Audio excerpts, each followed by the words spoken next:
Here's a quick tip.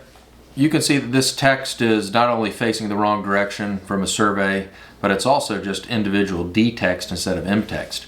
We can select that text, go to Express Tools and convert text to Mtext. And then we can also use a command called TE for text east, and it automatically put it to the east. And then I'm going to move this over and say middle center, and then defined with 0.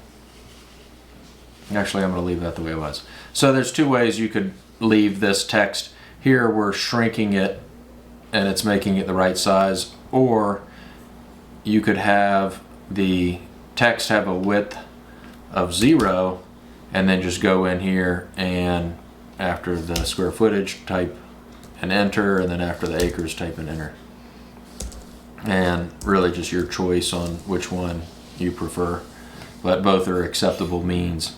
So that's just a quick tip on how to use the Express Tools, convert text to Mtext, and then the text east command to rotate this and to have it as one unified group. And that's it.